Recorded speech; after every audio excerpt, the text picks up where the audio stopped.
The downfall of Diddy. The downfall of Diddy. You missed the meme. Well, let me look at this shit again. All of Diddy.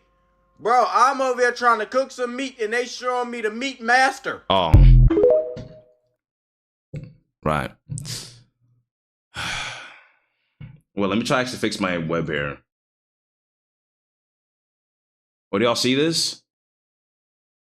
You missed everything? Chosen, is this what you're actually talking about? Right, it wasn't even funny? Like, dead ass, bro. It wasn't even fucking funny. Like, the Diddy why am I laughing at? Like, Epstein and Intel is crazy. Yes, it's serious. Alright, hey. Let's watch this shit, then we boot up the Minecraft server, bro. Dead ass. Let's watch this shit, then we boot up the Minecraft server. Like, I'm not gonna just like crazy, like, pause every 5 minutes and shit. Like, let's just watch it, though. For real, though, like, dead ass. I thought that should be an actual funny meme. Let me actually go ahead and get some nuts. Yeah, I said it. The extremely powerful executive Sean Diddy Combs has had an Is this ominous sound presence good? in the music industry for the past 30 years. From his suspicious involvement in the demise of Tupac and Biggie, his secretive ritualistic parties in the backrooms, as well as numerous accidental confessions has made the public decide that he is guilty of all accusations against him. Not only have multiple women filed formal lawsuits alleging him of violent sexual assault. So, ain't this your crush? Is that Zendaya or am I tripping? Is that her? No way. No one wants to wake up like Diddy anymore. And humiliation, but now the federal government raided his home as they investigate his involvement in a global sex trafficking operation. Technically, at the moment, he is. Well, how does it make the CC bigger? Why is it so small? What? Oh, font size. Holy shit, was almost an unk there. Being charged of any crime, but any day now. Hey, my crush, that's my wife. Hey, so how you feel about this picture then, bro? Like, no Diddy, no Diddy. Lawsuits alleging him of violent sexual assault and humiliation, but now the federal government raided his home as they investigate his involvement in a global sex trafficking operation. Technically, at the moment, he is not being charged of any crime, but any day now, Diddy could feel the wrath of the American justice system. Today, we are going to unearth the secrets he never wanted the world to know. With the goal of look like her a bit. Did he do it or not? It's first very important to understand Diddy's potential involvement in the murders of Tupac and Biggie, because if you believe those allegations to be true, everything that happens afterwards makes total. That's bad, bro. This guy shit blew up, bro. I remember when I had like a million subs and shit.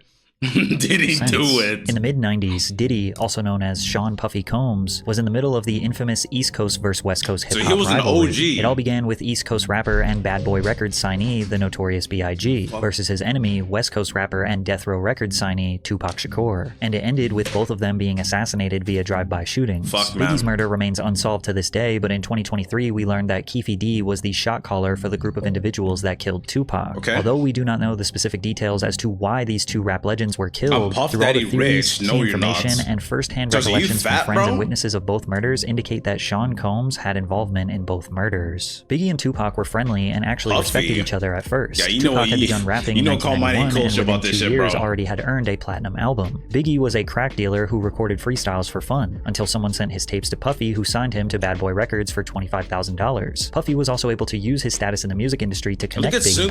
Pac became a mentor to Biggie. He once even asked him to be his manager. Why saying Rip Kelvy? The nigga used to be under me like my lieutenant. The nigga, I used to come in New York. I used to do shows and let the nigga come on before I did keep your head up and get around. Because nobody knew the nigga in New York. And I used to tell the nigga, yo, if you want to make your money, you gotta rap for the bitches. Do not rap for the niggas. What the fuck? Hey, this the hustling rhyme, bro. True Rums? That's a nice one, but he's so mid. I do love some of Tupac song though. Pac believes that Biggie used him as a blueprint. This 2 times actually cooking me. It's not even 2 times, by the way. It's 1.25. Should I keep it at 1.25 or should I keep it at normal? Like, is it a bit too fast? Like, I don't know if it's a bit too fast, I'm not gonna lie. High key. 1.25? I'm not gonna do 1.75. But it's too long. Style, persona, and music to be more aligned with Tupac. Many people speculated that Diddy also had a slight obsession with Tupac. He started music to be more aligned with Tupac. Like, many people when I hear his name and then I see this outfit, actually my face is blocking it. Like, it's just like, bro, like, what is that? Like, be a bit real, bro. Be a bit real. Like, no Diddy, no Diddy, no Diddy. A slight obsession with Tupac. He started dripping himself in Versace after Tupac did it first. He also got romantically involved in women after Tupac had run through them first. Wait, who's this? Is this another celebrity? Like, I'm not educated on like any like celebrities and artists, bro. I'm like that type of guy who's like heard a bunch of songs, but like when he say the artist, I'm like, who? That's Beyonce? Bro, there's no way that's Beyonce. There's no way. No fucking way. Like Sarah Chapman. I just told you, I don't know who that is. Who ran around with Tupac in the 90s and is now the mother of one of Diddy's children. Pac's claims aged like fine wine when recently the internet figured out that Biggie's most successful hit, Juicy, was actually stolen by a Mississippi-based artist called Notorious B.I.G., who released a song called Big Daddy a year before Juicy that sounds exactly the same. Bro, Selling Bullshit is so cringe. Is it a coincidence that Notorious B.I.G. and Notorious B.I.G. are very similar? And this song is called Big Daddy, and Biggie started... So, he stole his whole shit? Wait, is Biggie a fraud? What the fuck? Going by Big Papa, but many people believe this was the mastermind of Diddy, as he was a music industry expert who knew how to scout talent and assess a good song before anyone else heard it. They believe Puffy instructed his artist to... Stop. Biggie trusted his boss and mentor. Notorious Big's rivalry began as a music-based competition. Who had more music sales? Who had the better... Is this a JoJo reference? Like... Who's gonna tell him? Fashion, media representation, and cultural influence. That's what I mean. Gangster rap creeping into the mainstream, and the two being surrounded by legitimate gangsters, tensions escalated to life-threatening conflict. In November 1994, Tupac was on his way to record some music at Quad Studios in New York City. Coincidentally, Biggie was there recording with Junior Mafia, which was a group of 4 friends that Big knew since their childhood. Puffy was there too, since Big was his artist, and anything that Big writes or records is technically owned by the Bad Boy label. Allegedly, a man by the name of Jimmy Henchman, who is now serving life in prison, was planning a robbery on Tupac since Pac owed him some money. Many speculate how he in prison for life for trying to rob? Like, I know that shit's bad, but like, for life? Puffy did not try to stop it. When Pac was outside the studio, he looked up and realized rapper Lil Cease, who is best friends with Biggie, was yelling at him from above. He was excited to see him because they were friends. He told him he was going to go downstairs and meet him in the lobby. Pac got to the lobby downstairs when some men attempted to rob him at gunpoint, which quickly led to conflict and Pac being shot 5 times. In the middle of that trial, Shakur was gunned down, shot 5 times in what he claimed was a murder attempt, and police called a robbery. As the police did their investigation, you can see Diddy looking around scanning the area with his head down. Keep in mind that after Tupac was shot, he got in the elevator and went upstairs where dozens of Bad Boy affiliates were located. Pac was Hey. That after Tupac was shot, he got in the elevator and... What is bro doing there, bro? Y'all think he got the pass? Be real. Do y'all think my man got the pass right here? Top right. All right. Like, do y'all think he got that? Be real, bro. I think he got the pass, bro. I think, like, you know what? Fuck, he's doing, bro. I think they just gave him the pass. The fact that I opened that shit. There we go. Upstairs where dozens of Bad Boy he got the were pass, located. bro. He got that. Yes, no, hell, he got the pass. What does the hell have to do with pass? He just wants to be involved. This African American thugs. You mean these? By Vibe middle-aged ass dude. He was shot, and the energy of the people around him while he was bleeding out. Because Andre Harrell was there, Puffy was there, Biggie. Nobody approached me. I noticed that nobody would look at me. Andre Harrell wouldn't look at me. I had been going to dinner with him the last few days. I should have a list of all of Diddy's names, I knew bro. Puffy. He knew how much stuff I had done for Biggie before he came out. Based on Tupac's words here, fans in the media believe that he was hinting that Biggie and Puffy might be behind the attack, which bothered Big and Puff since publicly at this point they were still friends. Tupac article had me pissed off, you know what I'm saying? And the rumors that's spreading is on some tip like we set him up. You know what I'm saying? And that's crazy. It's just ridiculous, you know what I'm saying? But I also understand that if you was to get shot 5 times, mine is that's completely spinning, you know what I'm saying? You're real confused about your situation. So it'll cause you to say things that you really don't mean. To make things worse, a few months later, Pac was found guilty of sexual assault and would end up serving 9 months in prison. This gave him tons of time to think and reevaluate his life. To add insult to injury, Biggie released his iconic cutthroat track called Who Shot Ya, which felt like an obvious... Bro, let's be real, bro. But my rival was called what? Diss towards Tupac. Sob? But technically, it was recorded before Pac got shot, but it was marketed and released months after the incident. Regardless, the media developed the narrative that Big and Puffy set up the shooting and now released a diss record bragging about their hit. And Puff's full intentions were to stir up drama, as can be confirmed by the former president of Bad Boy Records. Biggie might not have thought that when he wrote the lyrics that was going to be used for that, but the way it was marketed by the company and released. See, this won't happen if I keep my dreads forever, bro. Robbins, you said become an old dreadhead. Like, do you really want him to be built like this, bro? He's gonna look fucked up. Hey, like, if I'm his age, I'm not having dreads anymore, bro. I'm probably just gonna do the clean buzz cuts. Keep it nice and simple. Nice and simple. In the succession of things that were going on that we were You dealing two with. side. Wait, you do side by side is killing me. Yes, it is. Like this guy could basically be me by Unk form. He could basically be me by Unk form. I'm trying to fucking, because my camera's like inverted kinda. You got an old Kelvy, a bald ass.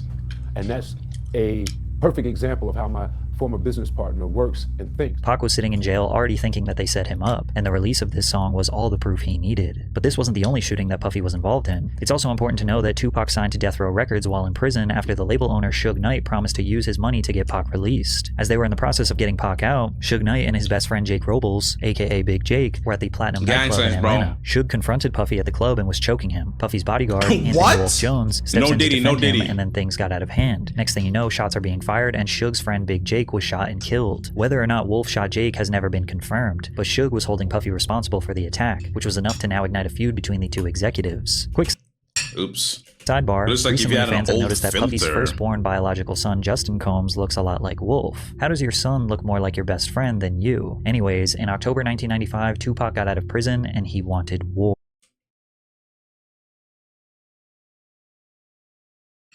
Best friend than you. Anyways, in October 1995, Tupac got out of prison. I beg you, check your Discord DMs. No. No fear. I have only ambition, and I want mine. I just finished this video. It's long. And feed my family.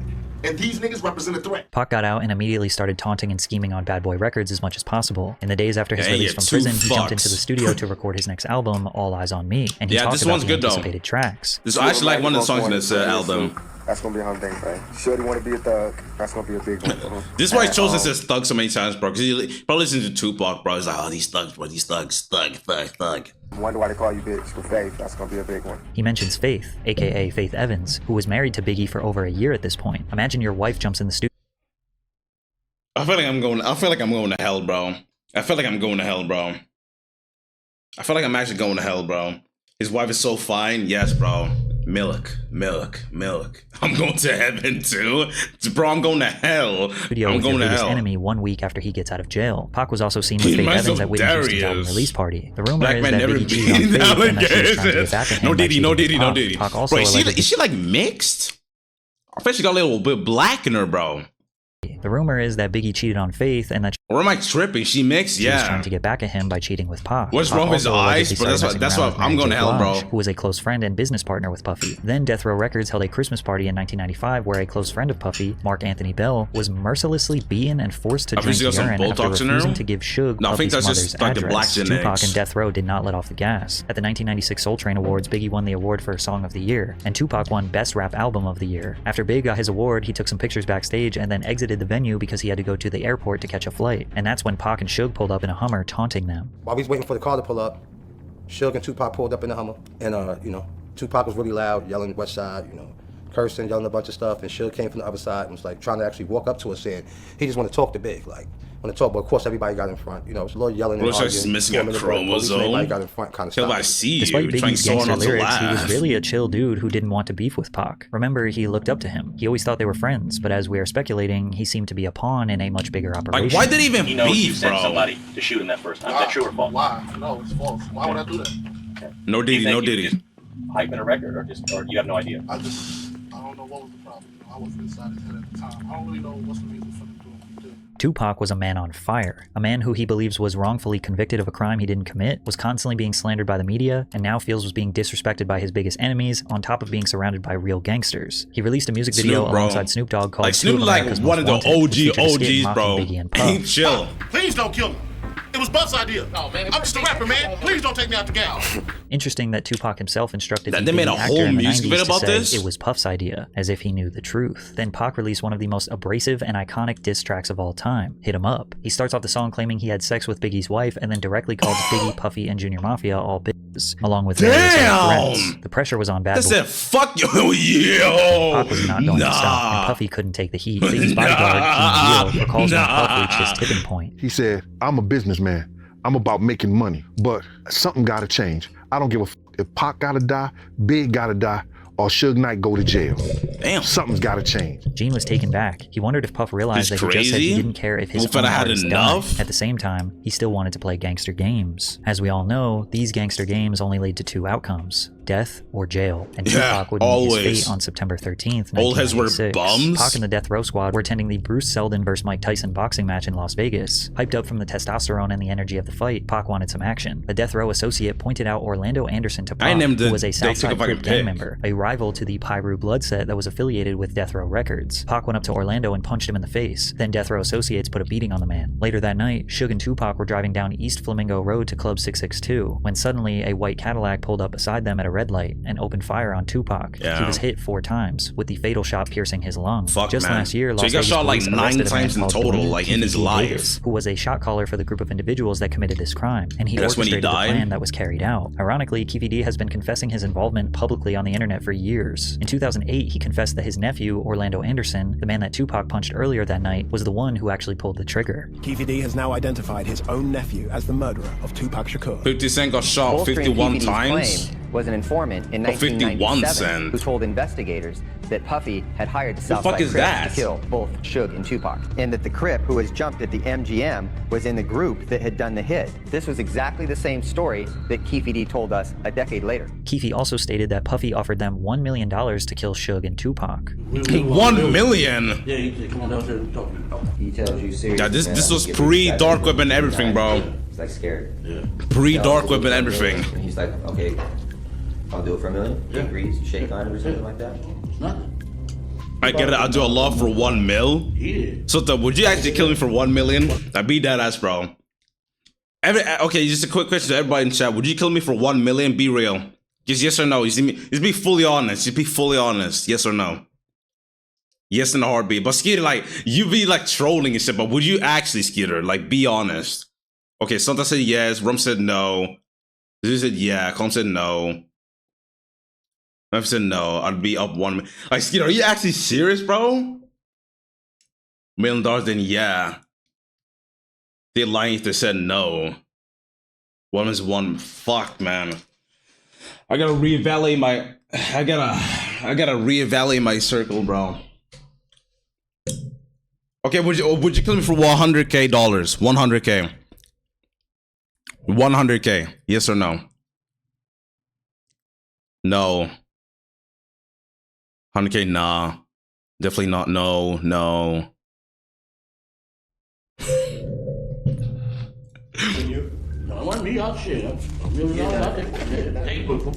When Diddy was asked about this confession, this was his response. 100K, fuck it. See, now I don't know if you're trolling, bro.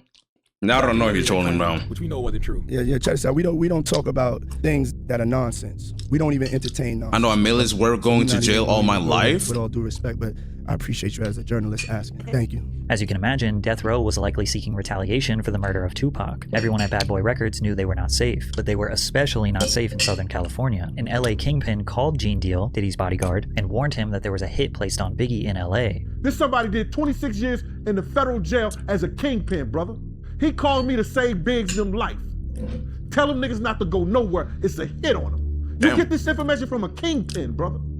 Yeah, a clean crime. In February, a clean crime nobody finds out about. Like, I just die and you gain $1 million, like, through the bank, no suspicion, no nothing. Like, you get it immediately, or cash if you want. Like, it doesn't matter. 1997, they headed out to Skeeter, you're like, wow, man.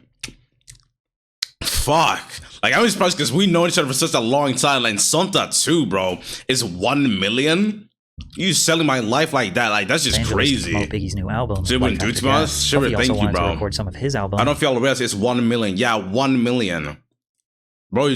But it's like, and I'm not even some random. It's like you killing your old friend like that. Fuck, man. No Way Out in LA. You too, Santa. I don't think you out this shit either. That Big wanted to be in LA.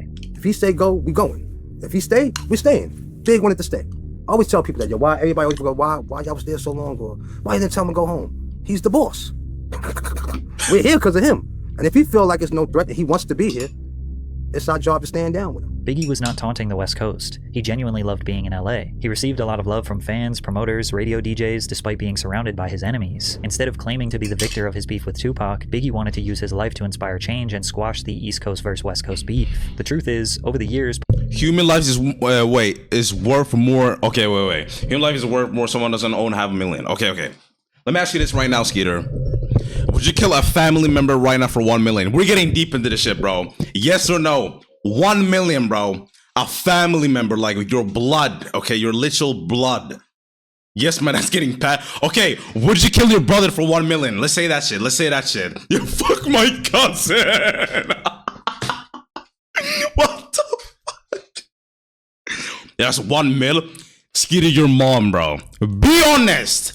Don't fucking troll. Your own mother, bro. Come on. No, 1 million, bro. Would you kill your mother for 1 million? Be real.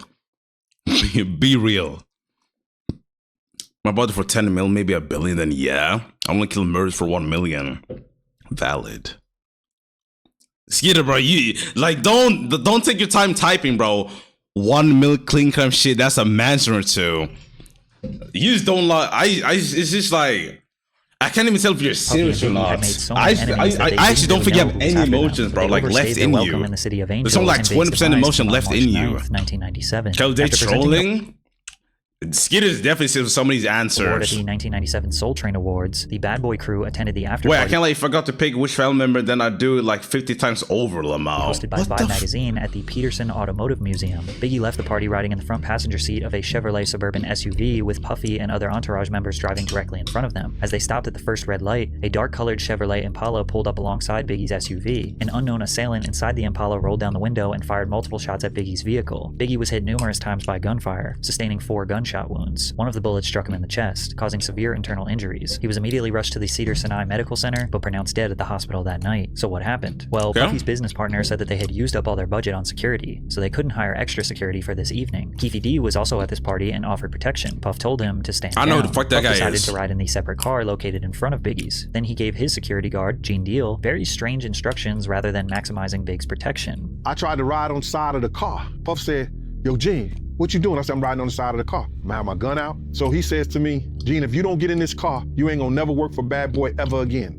I said, "Man, how the f you gonna try to tell me how to do my job?" He said, "Gene, we don't need that look. We don't need that look. Get in the car." As I go to get in the car, this motherfucker reached down and let his seat all the way back. So now I gotta put my leg sideways. I'm like, "Yo, what the fuck is you doing?" He said, "You ready?" He said, "You ready?" I said, "Kenny, run the next 3 lights." Kenny said, "For what?" I said, "Motherfucker, run the next 3 lights, Kenny, or I'm gonna drive." Kenny just took off. The first car ran the red lights, but the car behind them did not follow. They decided to stop at the red light. Lil C's had his head hanging out the window trying to holler at some girls. Then out of nowhere, the shooting took place. According to an FBI agent, Phil Carson, who worked on the case for several years, chosen his you, Muhammad to carry out the execution. Muhammad! The agent says that the original target was not Biggie. They were targeting Sean Puffy Combs. Diddy? Also believes no Diddy. I believe it was meant for Puff.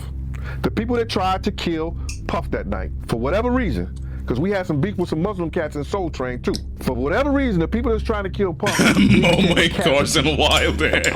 When they rushed Big to the hospital, Lil Cease, who literally looked the shooter right in his face, gave a description to Gene. This is what he said. Little Cease at the hospital, he said a Muslim shot Big. And I said to Paul, with the blue suit, white shirt, blue bow tie, he said, "Gene, how you know?" I said, "That motherfucker walked up to Puff car first." Lil Cease's description of the man matches up to what the FBI Should they uncovered. expose me? Mama, what the Puffy fuck? set up the murders of Pac and Biggie is not exactly accurate, but the origins of the beef and the escalation of the beef can most definitely be traced back to Puffy. Also, he definitely knew that danger was looming for Pac and Biggie and did not even come close to trying to prevent both of their deaths, because at the end of the day, Puff was the one who benefited most from them dying. Think about it from the perspective of Puffy the businessman. Tupac dies, that makes Biggie the winner. Biggie looks like the ultimate gangster who warned his enemy with a diss track and then got him killed. That helps feed into the persona and sell more records. Plus, with Tupac dead, there is no more competition. Biggie's inspiration, his idol, the dude who he copied everything from, can no longer defend himself from the grave. Now, we know that Puff didn't exactly want Big to die, but he wasn't doing everything in his power to protect him. Additionally, Puff saw how much money Death Row was making after Tupac passed. Tupac Shakur sold 67,000 records in the week following his murder. 2 months after he died, they released The Don Killuminati, The 7-Day Theory, which Shakur recorded under the name Machiavelli. It debuted at #1 on the Billboard Hot 200 with first week sales of 664,000 and and 250,000 the second week. To this day, Tupac has sold 75 million records, most of which came posthumously. Puffy owned all of Big's publishing. He allegedly purchased it from him for $200,000 years before he passed, which meant that everything he recorded or wrote for himself or other artists. Wait, when he created The Realm? I'm creating The Realm after this shit. I think we're like more than halfway through. He was also we're basically halfway through. He wrote all of Junior Mafia's album. He wrote for Lil' Kim. He wrote for Mace, Craig Mack. Also consider every single time he's been sampled over the years. What the fuck, Diddy has Twitch? been making money off Biggie for more years So I'll than see Biggie people was exploiting each other alive. and killing each other all for money. Exactly. Control Puffy had over his music and tried to sign over all his new music to his infant daughter, but passed away before he could get the business deals done. Biggie's mother, Valletta Wallace, has repeatedly expressed her distrust of Diddy. The truth is, Christopher accepted the illusion of a friend and mentor for about $25,000. That's the amount Puffy lured my son with. That was a lot of money for Christopher back then as a 19-year-old. She continued by saying that she was glad 25 bats at 19?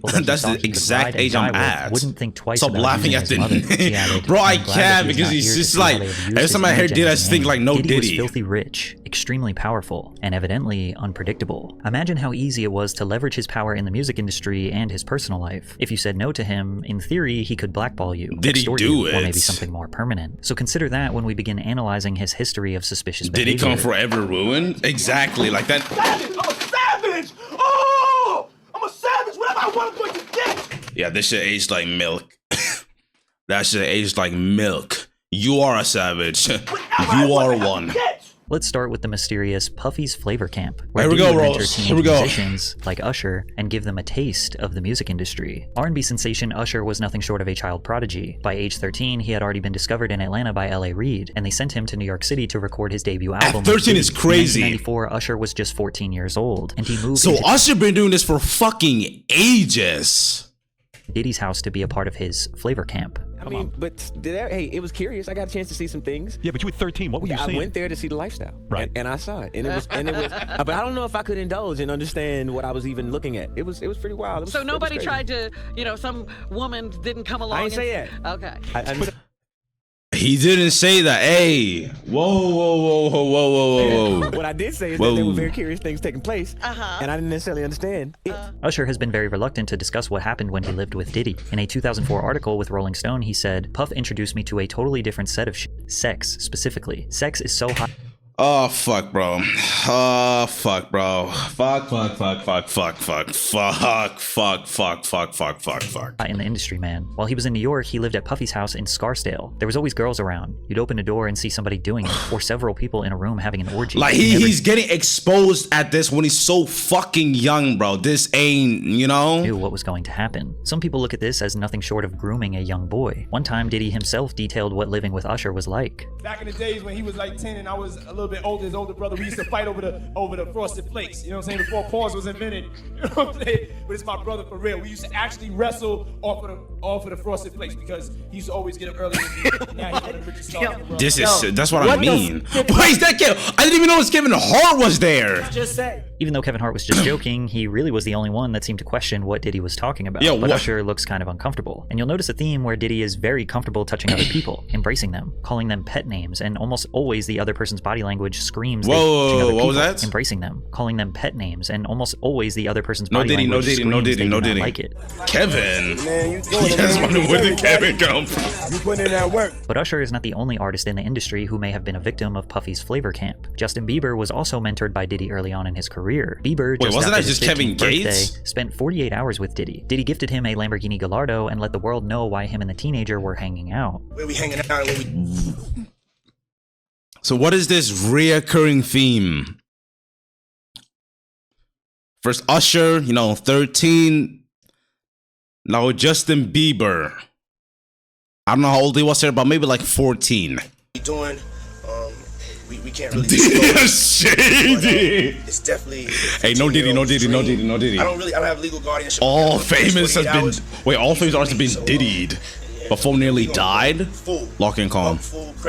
Combs seems to be acting strange. No, damn well they gave him the pass here too. But Justin seems alright. At the time, he was still a young star, glamorized by the industry. 1 year later, his demeanor towards Diddy was much different. What's up, man? You good? I'm good. How are you? Diddy might. Good? Selling out arenas and everything. Someone please expose him, bro.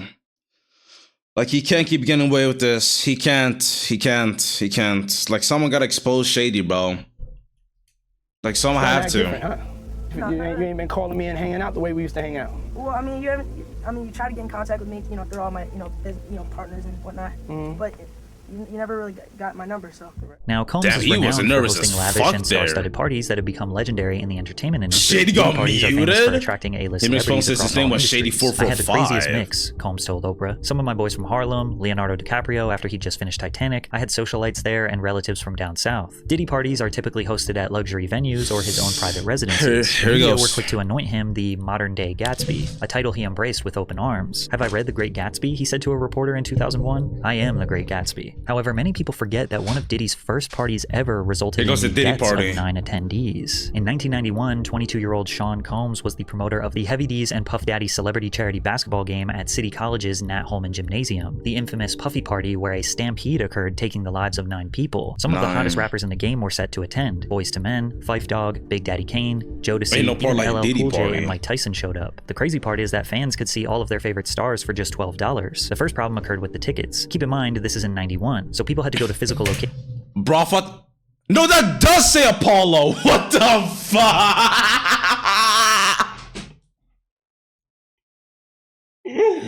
No.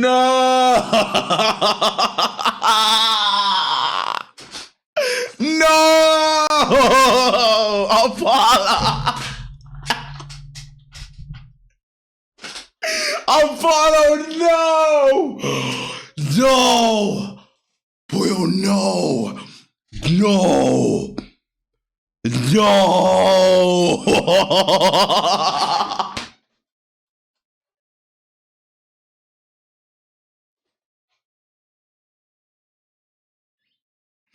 Nah! First of all, Carson was in this shit. Then Momo. And now Apollo.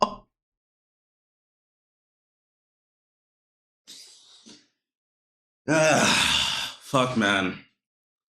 Well, I guess that's the end with the Black Souls, guys. I guess the Black Soul is finished. I guess that's that. Sorry to everybody.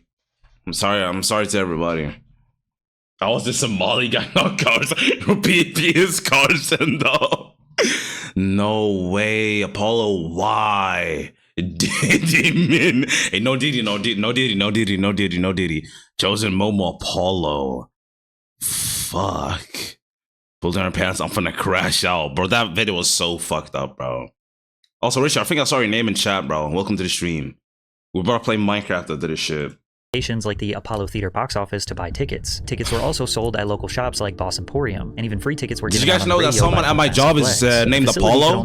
He's starting like next week. People, but they had no idea how many tickets they sold, as no proper system was set in place to keep track. Despite this, I watched these streams this morning. Puffy requesting to cut security. I didn't even start in the morning. This particular day, Puff calls me the day before we supposed to do the party, say, yo, Gene, I don't need y'all to do the security outside. I got the FOIs to do it. So I said, man, I just told 18 guys. He said, I just need 8. To clarify, the FOIs are Fruit of Islam members. Okay. One witness to the event said, you cannot have an event like this in Harlem without those Muslims, said Oscar Davis, 32, of the Bronx. Forget the police. They can't do nothing. The people in Harlem respect the Muslims. It was blatantly obvious that more people were outside than could actually fit in the gym. Despite the overcrowding, tickets were still being sold at the door. Diddy versus MJ. A city police patrol chief. Fans entered through 2 side exits and funneled down the stairs, through the doors into the gymnasium. But once LL Cool J and Mike Tyson showed up, all hell broke loose. Mobs of people started swarming from outside to rush inside, pushing people forward towards the glass doors. The glass doors eventually were shut and needed to be pulled towards the crowd to be opened. Guards tried to instruct people to fall back, but they wouldn't listen. The pressure became so great, Mike Tyson been on these gangsters, bro. People fell through them. Outsiders began stampeding and stomping over bodies to get inside the facility, but the problem just got worse as they needed to go down the stairs into the gym. The doors at the bottom of the stairs also needed to be pulled open towards the crowd, not pushed into the gym. So hundreds of people were squeezed up against these doors in this tiny stairwell with no way to escape. Also notice that these doors don't have any windows. So inside of the gym, people were having a great time. From the outside, you can hear them partying, playing music, and rappers shouting over the microphone. They didn't even know that just on the other side of those doors were people fighting for their lives. Eventually, they got the doors open. As much as 6 people were stacked on top of each other and began spilling onto the gym floor, finally relieving the pressure. People began trying to perform CPR on the ground. Someone announced over the microphone that 3 people died right there. This caused chaos. Literally fucking died. Began trying to leave, stampeding back through the exact same stairwell where people were trapped in the first place. Bro,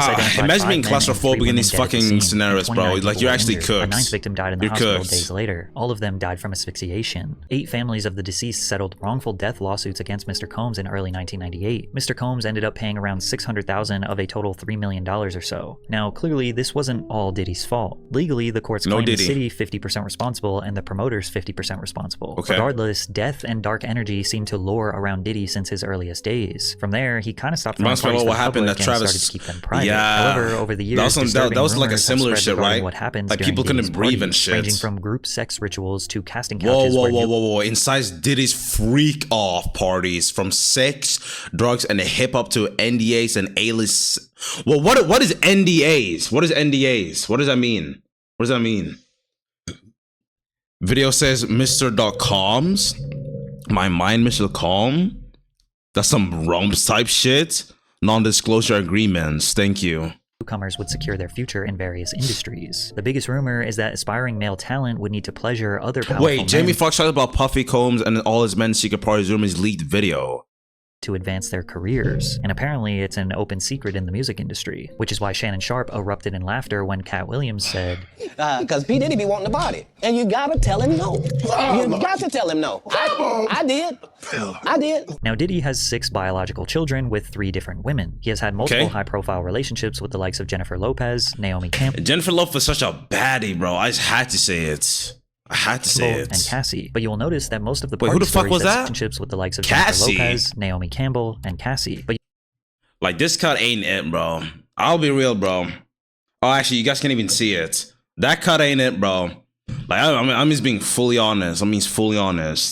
The N-word. What?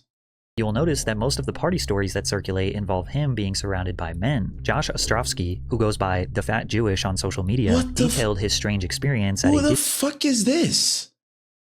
Looks like a sweaty nutsack. What the fuck?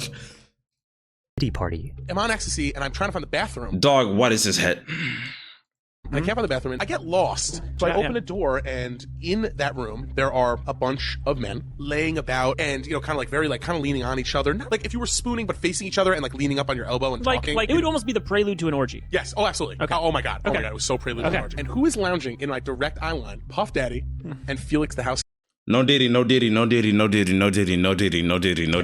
house music producer. Yeah, no, I know what that is. Basically spooning each other, and they're drinking a glass of Hennessy, and they're like sharing. They're like passing it back and forth, and everyone's talking, and everyone's just like talking. Yeah. And then as soon as I see them, I'm like, all men though. There's not one woman in this room. All men, and they're all 100% on ecstasy. Shortly after Josh and Diddy locked eyes, he was kicked out. Josh, who is a gay man, immediately felt like he was in a room full of other gay men, but there was no real accusation nor damning. He knew exactly what it posted his image right after. He knew, bro. The real zest zone. The zest zone. Hey, shout out John for making up that term, bro. The zest zone. The zest fest. He got that gay detector. Evidence here. It could have just been a group of guys chilling. So let's take a listen to rapper Exhibit recounting his experience. I have a small felling. I was gonna go missing after this stream. And Diddy's responsible. Fuck, man. I'm not involved. Why did you have to say you're not involved? Invited to a Puffy party. My zone is crazy, call mine. Party. He invited us to the house because he wanted to go to the club after. Puffy calls me outside. He's like, "Hey, man, that girl you know." He's like, that's the devil, man. You know what I'm saying? I was like, what you mean that's the devil? So we get into the truck. He said, let's go to this club. You know, we sitting there vibing to the music. And then he said, she pointed over the corner. It's 2 dudes kissing. You know what I'm saying? I'm like, the f is this? And then she pointed another direction. It's another dude over there, like, butt ass. You know what I'm saying? We take off, man. Based on X's story, it seems like Diddy brought him to a gay club. Zone? Or maybe coincidentally, Exhibit just looked at the only 2 gay couples in a regular club. Oh. Brought him to a gay club. Or maybe coincidentally, oh, hell nah.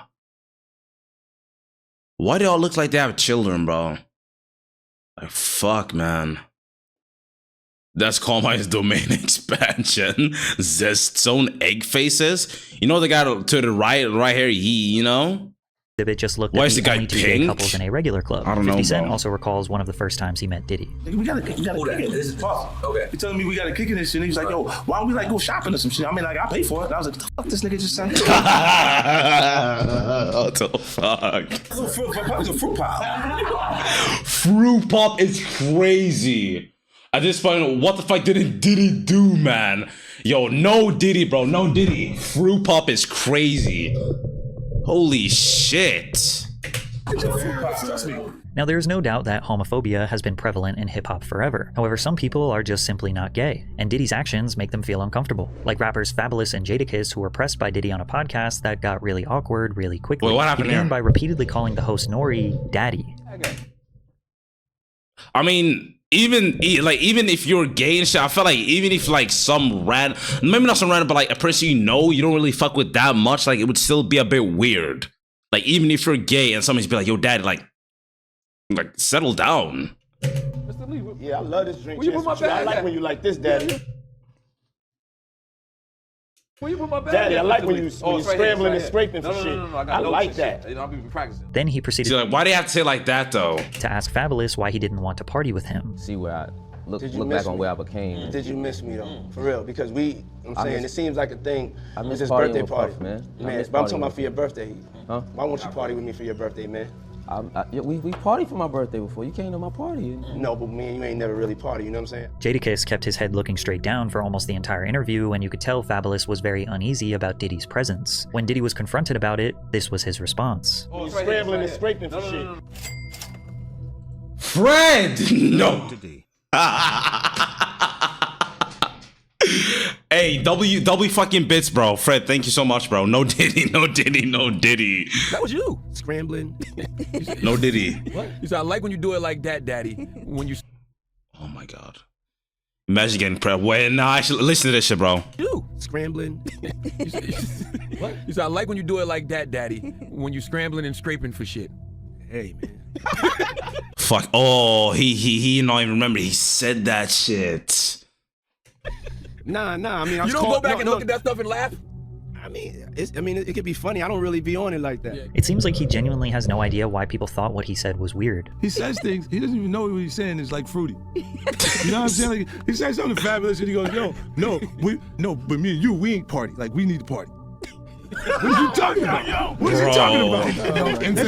I feel like something's crazy about to happen soon. But even with all the jokes, rumors, and secrets, nobody ever Yeah, I feel it's gonna formally get spoke out worse against now. Diddy and accused him of assault or abuse until 2019, Yep. when his ex-girlfriend Gina Huynh spoke publicly about what it's like to be in a relationship with him. Keep in mind that Gina was a side girlfriend for Diddy. The public didn't Side? know about her because his public relationship was with Cassie Ventura, who he had been on and off dating for a decade. He had Here we go. caught me texting another man. We were in his closet and he had caught me texting another man. We were in his closet and he pushed me and I fell to the ground. He stood over me. He avoided my face, but Okay, first of all, why are you even getting so mad if you guys not even in an actual real relationship?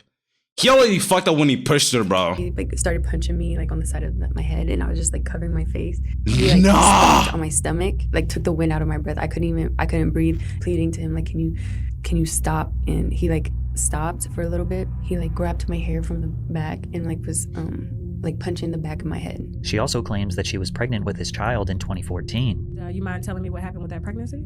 He was you're gonna get an abortion, right? I was I don't know yet. And then he offered me $50,000 to get rid of it, but I turned it down because I just loved him. Gina did not take the money, but she also did not have the child. 4 years later, she got pregnant again. Gina goes on to detail multiple other instances of emotional and physical abuse, but she never filed any formal charges. It wasn't all the way until November of 2023 that someone finally filed a formal lawsuit against Diddy. After that, the floodgates were opened, and Sean Combs' dark past crept out of the shadows. In the lawsuit, Cassie Ventura, his longtime girlfriend, accused Mr. Combs of Wait, so is he exist or not? He over is. about a decade. As you can imagine, this lawsuit and these allegations went extremely viral. After all these years of shady rumors, weird behavior, and dark secrets, the entire world was prepared for Diddy's decline. Ventura and Combs met in 2005 when she was 19 and he was 37. He heard a song she was marketing called Me and You. He then contacted Ryan Leslie, who wrote Cassie's first single, and paired Bad Boy Records with Leslie's Next Selection imprint for the release of Cassie's debut album. In August 2006, Cassie released her self-titled album under Bad Boy Records. The pair formed a close relationship through working together for several months as Cassie became the face of Diddy's fashion label, Sean John. In 2007, Diddy separated from his longtime partner, Kim Porter, and started dating Cassie. Cassie alleged that Combs controlled nearly every aspect of her life, from her career to having access to her personal medical records. She claims he was frequently violent, physically abusing her multiple times a year, and that he often— It's just like there's just no way, like when you like physically abusing and shit, like there's no way to recover from that shit, bro. Like I don't know why he would do that shit. Like this is just unrecoverable. Like there's nothing you can do to beat this shit, bro. Nothing. Plus all the shit he did before. What's that Adriana girl called? She might be the finest person in history. What, the 19-year-old? You're telling me Adam Sandler's a bad man? What has Adam Sandler to do with this? I mean, as in her with copious amounts of drugs, which made videos like this one seem awfully suspicious, where Cassie seems to be hiding from Diddy. What? What you gotta say now? What you gotta say now? You ain't got shit to say. When you put your girl on the snap, baby, yo, babe. I mean, shit getting weird. Come on, baby. It's hot outside. You fucking wrapped up in that blanket. Let's go jog on the beach. The court papers assert that others who worked with Mr. Combs helped him control Ms. Ventura, like suppressing her music if she did not obey his orders, or by helping to conceal his behavior. But it wasn't just mentally controlling. He also often got physically violent with her. In one incident in Los Angeles in 2009, the suit says that Mr. Combs became enraged when he saw Ms. Ventura talking to another talent agent, then pushed her into a car and kicked her repeatedly in the face, making her bleed. The suit also details— Bro, it's like— Because Diddy's request for Cassie to engage in his newest sexual fantasy called voyeurism. Combs forced Ventura to have sex with male sex workers in different—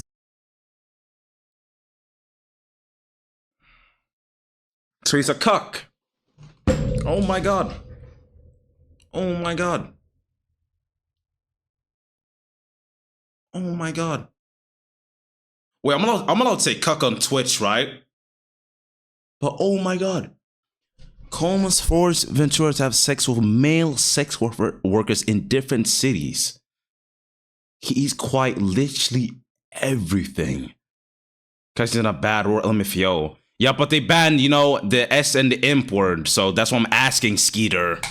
Cities, encounters she claimed he watched, pleasured himself to, and recorded. This is the allegation that likely opened up a federal investigation into him sex trafficking people. According to the suit, Mr. Combs called these encounters freak-offs, which involved costumes, like masquerade masks and lingerie. The lawsuit continues to detail some of the most horrific, embarrassing, and torturous behavior Diddy allegedly committed. Combs' lawyer, Benjamin Braffman, responded to the lawsuit on behalf of him. Mr. Combs vehemently denies these offensive and outrageous allegations. For the past 6 months, Mr. Combs has been subjected to Ms. Ventura's persistent demand of $30 million, under the threat of writing a damaging book about their relationship. Despite them denying everything, the lawsuit was settled just 24 hours after it was made public. We don't know how much, but due to the severity of the charges, the public assumed that Diddy coughed up tens of millions of dollars to keep her quiet. And while Combs likely believed that he escaped Cassie's lawsuit unscathed, a woman named Liza Gardner filed a lawsuit on November 23rd. Gardner claimed that she and a friend met Combs and singer-songwriter Aaron Hall at an MCA Records event in either 1990 or 1992. They returned to Hall's apartment for an after-party where she was offered more drinks and was coerced into having sex with Combs, who assaulted both her and her friend. In another complaint filed the same day, Joy Dickerson Neal alleged that in 1991, she reluctantly went on a date with Combs, who intentionally drugged and sexually assaulted her after their dinner. Diddy denied the allegations through a spokesperson who claimed that the woman's claims— Wait, why would it say no rums? Rums, what do you have to do with this? Like the shady shit, I get, like no Diddy, bro, like no Diddy, but like what does rums have to do with this shit? Like dead ass. Fabricated and accused them of exploiting the Adult Survivors Act. The New York's Adult Survivors Act temporarily eliminated the civil statute of limitations for survivors of sexual assault, which gave them the right to file a lawsuit against the perpetrator regardless of how long ago it occurred. Then another woman came out. Jane Doe alleged that Combs, his longtime lieutenant Harv Pierre, and a third unidentified assailant gang-raped her when she was 17 at Combs' Manhattan recording studio in 2003. Pierre, who previously served as president of Combs Bad Boy Entertainment, had also been sued by a former assistant, who alleges he used his position of authority as plaintiff's boss to groom, exploit, and sexually assault her several times between 2016 and 2017. The lawsuit further claimed that men trafficked Doe across state lines from Detroit to New York City on a private jet, supplied the teenager with drugs and alcohol until she couldn't consent. Oh my fucking god, bro. Diddy's in jail, right? Like, he's in jail, right? Like, he is in jail, right? He literally is in the genocide route. I think so. Recently. Do you know how long? Like, there's no way you're, like, not in jail after getting exposed like this. But he was free for, like, 30 years. Do you mean he will be free in, like, 30 years? No, he's in jail. He was running. Oh, no, you meant the other way around. My bad. No, he's in jail. But I don't get it. Like, is this like not enough proof to put somebody in jail? Obviously, you know, court case and all this and all that. But like, doesn't this like overrule a lot of shit, or can he just like keep bribing and shit? I was gonna say they haven't found him. He running. Wait, he actually running from them? Or like, what's happening? He's just not in jail. American law sucks. I came in shit, I was lying. It wasn't a birthday party for his daughter. What the fuck did you lie to me, bro? And violently assaulted her. The complaint also included several photos that Doe alleges were taken at the studio that night, including one where she is sitting on Combs' lap. Enough is enough, Diddy said on Instagram. For the last couple of weeks, I've sat silently and watched people try to assassinate my character, destroy my reputation and my legacy. I did not do any of the awful things being alleged. I will fight for my name, my family, and for the truth. But it wasn't just women accusing him. In February of 2024, Combs' former producer and videographer, Rodney Lil Rod Jones, filed a federal lawsuit against Combs, alleging Combs sexually harassed, drugged, and threatened him. According to the lawsuit, Rodney Lil Rod Jones lived with Combs between September 2022 and November 2023, during which he worked on Diddy's most recent album, The Love Album, Off the Grid. As Combs' videographer, Jones allegedly secured hours of footage and audio recordings of Combs engaging in illegal activity. Wait, ain't this looking the hairstyle you got too, Santa? The activity the suit alleges includes acquiring drugs, soliciting sex workers, providing lace drinks. This guy's actually like somebody else, bro. Jones alleges that he was the victim of constant, reference, unsolicited, and unauthorized groping and touching of his anus by Mr. Combs. Mr.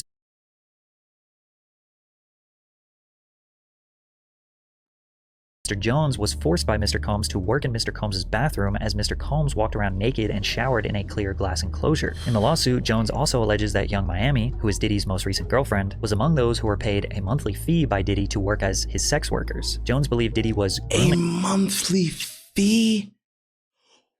Justin comes with an whoa. Him with the goal of passing him off to others. Oh, we're going to.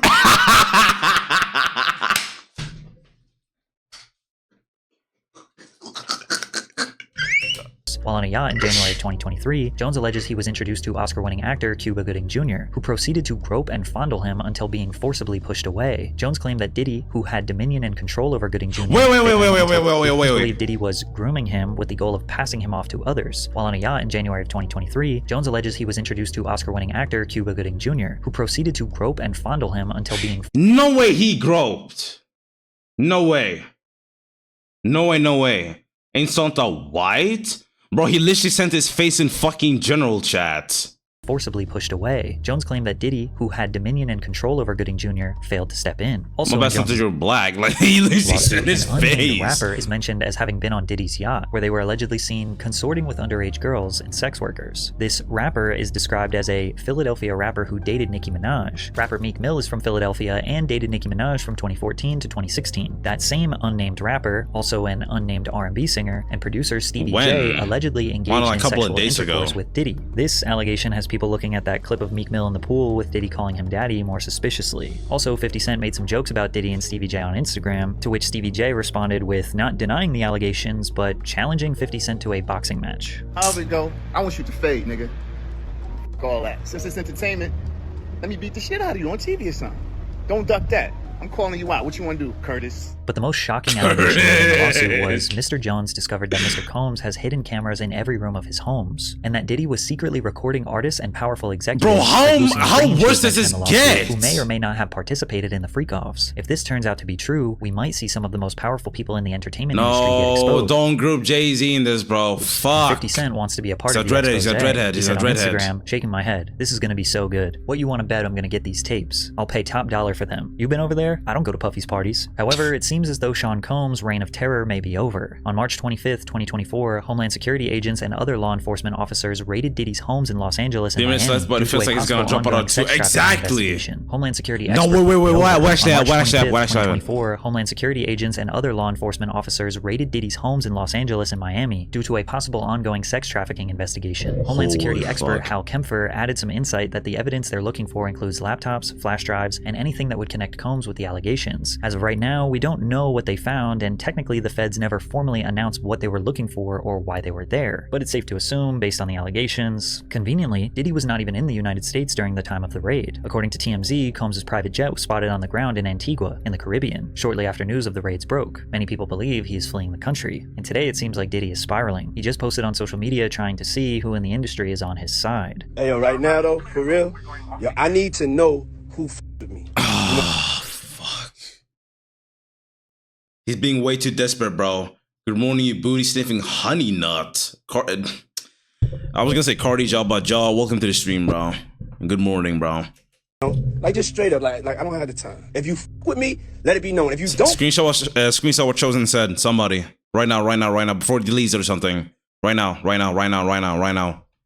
With me, be quiet. And just in case you wanted some more twisted allegations and insane conspiracy theories, take a look at the founders of Uptown Records, the people who gave Diddy his very first job in the music industry. Andre Harrell, dead at age 59. Heavy D, dead at age 44. Kim Porter, dead at age 47. What? And Al B. Sure, who was just in a coma for 2 months and almost lost his life. Al B. Sure is also the father of Diddy's oldest adopted son. Al B. had a child with Kim Porter before she left him, married Diddy, and had children with him. Al B. has recently been trying to reach out to his oldest son, hoping that he will leave Diddy and come back home, and when he got out of his coma, he strongly insinuated that Diddy was the reason behind it. We're going to be producing the Al B. Sure life story. So hold on to your britches, and you'll really understand how I ended up in a coma. You're really going to need to call Homeland Security. Now, why would Diddy want the people who got him into the music industry in the first place to all be dead? I don't know. Your guess is as good as mine. But it seems like almost everyone around Sean Combs for his whole career either dies, disappears from relevance, or speaks out against his devilish ways. Yet nothing bad ever seems to happen to him. He just seems to get more successful and rich. Is it a coincidence? Maybe. But for now, we will just have to see how this all plays out. Based on everything you have learned in this video, you probably think he is guilty. But as of right now, he is innocent until proven Diddy. Why did he have to say that at the end? No Diddy. What a fucking ending.